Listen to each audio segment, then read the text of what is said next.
नमस्कार, news point लेकर हाजिर हूं मैं राजीव। दोस्तों, सरकार की नीति कौन तय कर रहा है? एक भाजपा सांसद या प्रधानमंत्री? जी हां, ये आप सोच रहे होंगे कि मैं क्या सवाल कर रहा हूं। ये सवाल मेरा नहीं है, बल्कि ये जो तीखा सवाल है ये है राहुल गांधी का। राहुल गांधी के इस तीखे सवाल ने आज मोदी और उनके साथ साथ पूरी एनडीए सरकार को घेर लिया है। दरअसल राहुल गांधी ने यह सवाल बीजेपी सांसद कंगना रनौत के कृषि कानूनों पर दिए गए बयानों के बाद उठाया है। कंगना के बयानों का नुकसान बीजेपी को भी हो रहा है और इसीलिए आज कंगना ने अपनी बात पर खेद भी प्रकट कर दिया। लेकिन बात इसी से खत्म नहीं हुई, बल्कि अब राहुल गांधी के सवाल से तय हो गया है कि सरकार को अब किसी भी किस्म की मनमानी करने का मौका विपक्ष नहीं देगा। राहुल गांधी ने अपना सवाल एक छोटे से वीडियो में उठाया है। वो वीडियो आपको दिखाऊंगा, लेकिन उससे पहले जरा देश की चुनावी हलचल भी देख लें।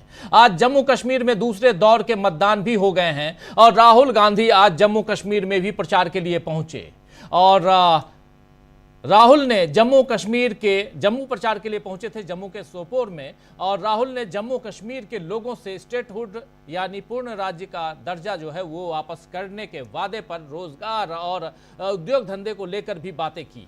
यानी कि स्टेटहुड की बात कर रहे थे राहुल गांधी रोजगार की बात कर रहे थे, उद्योग धंधों की बात कर रहे थे, एमएसएमई की बात कर रहे थे और हर काम में जो बाकी जितने भी काम हैं उन कामों को, उन धंधों को, व्यवसाय को लेकर जो अडानी और सरकार का मामला है उस पर भी राहुल गांधी अपनी बात रख रहे थे।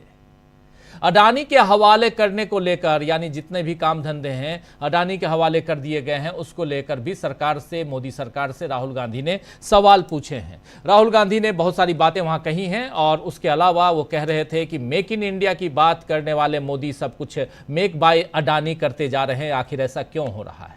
आइए जरा पहले वो सुन लेते हैं। मेक इन इंडिया की जगह मेक बाय अडानी राहुल गांधी ने ऐसा क्यों कहा, जरा पहले इसको सुन लेते हैं। चर्चा आगे बढ़ाएंगे, कंगना रनौत की बात करेंगे। राहुल गांधी ने आज बहुत बड़ा एक प्रहार किया है नरेंद्र मोदी पर, उसको भी देखेंगे, सुनेंगे, लेकिन पहले इस वीडियो को सुनिए।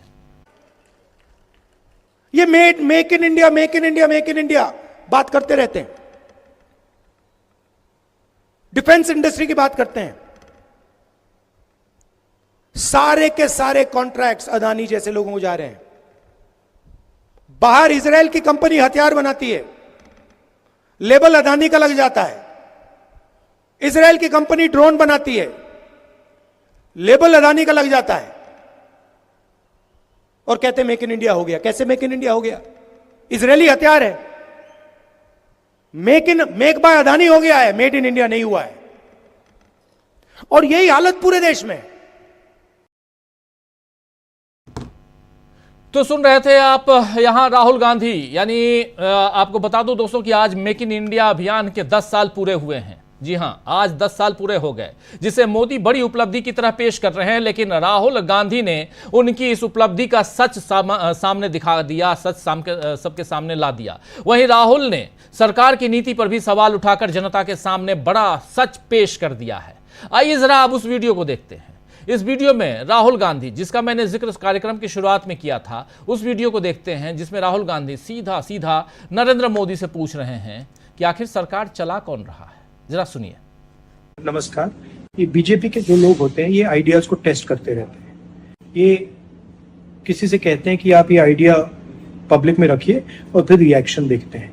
यही हुआ है। उनके एक सांसद ने किसान कानून, जो काले कानून थे, उनको रिवाइव करने की बात की है। मोदी जी, आप क्लैरिफाई कीजिए, आप इसके खिलाफ हैं या आप फिर से बदमाशी कर रहे हैं? क्या वो किसान के कानून रिवाइव करेंगे या नहीं? और अगर करेंगे तो फिर मैं आपको गारंटी दे रहा हूं कि इंडिया गठबंधन पूरा इनके खिलाफ खड़ा हो जाएगा। 700 लोग शहीद हुए हैं, उनकी याद करनी है, उनकी रिस्पेक्ट करनी है। मोदी जी ने 2 मिनट मौन नहीं रखने दिया था, हम ये कभी नहीं भूलेंगे। धन्यवाद। तो सुन रहे थे आप, राहुल गांधी ने बीजेपी और मोदी को सावधान कर दिया है कि फिर से कृषि कानूनों को लागू करने की कोशिश न करें, वरना फिर से माफी मांगने की नौबत आ जाएगी। और उन्होंने साफ साफ कहा, मोदी जी ये बदमाशी मत कीजिए। बदमाशी शब्द का इस्तेमाल राहुल गांधी ने किया। इधर राहुल गांधी बीजेपी को सच का आईना दिखा रहे हैं, उधर बीजेपी के सहयोगी दल भी उसे आंखें तरेर रहे हैं। जेडीयू ने फिर से बीजेपी पर दबाव बनाना शुरू कर दिया है और जेडीयू के राष्ट्रीय महासचिव श्याम रजक ने कहा है कि केंद्र सरकार बिहार को विशेष राज्य का दर्जा दे। बिहार मजबूत होगा तभी देश विश्वगुरु होगा, यह सब श्याम रजक ने कहा। और श्याम रजक ने इतना भी कहा कि केंद्र सरकार में जेडीयू की भागीदारी है, लेकिन जो सुविधा मिल रही है वो पर्याप्त नहीं है, इसीलिए बिहार को विशेष राज्य का दर्जा दिया जाए ताकि तेजी से विकास हो। वहीं श्याम रजक की इस मांग पर बीजेपी के मंत्री नीरज बबलू ने कहा है कि फालतू की बयानबाजी श्याम रजक को नहीं करनी चाहिए। जेडीयू और बीजेपी नेताओं के बीच की ये बातचीत क्या नीतीश कुमार और नरेंद्र मोदी की मर्जी से हो रही है, या ये दोनों भी अपने नेताओं के बयानों से वैसे ही पल्ला झाड़ेंगे जैसे अभी कंगना के बयानों से बीजेपी पल्ला झाड़ रही है? ये पता नहीं है दोस्तों, क्योंकि ऐसे बहुत सारे बयान पिछले दिनों आते रहे हैं जब नरेंद्र मोदी उससे पल्ला झाड़ते हुए भी नहीं दिखाई दिए, वहां चुप्पी साध लेते हैं, बिल्कुल साइलेंट हो जाते हैं, ताला लगा लेते हैं होठों पे। लेकिन इतना तय है कि अब केंद्र सरकार में भी दरार दिखने लगी है। अगर नीतीश कुमार फिर से पलटी मारते हैं तो क्या मोदी सत्ता संभाल पाएंगे?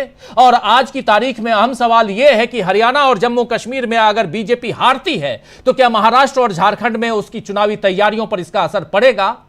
यह बड़ा सवाल है। असल में इस वक्त जिस तरह की सियासी हलचल मची है उसमें हर सिरा दूसरे सिरे से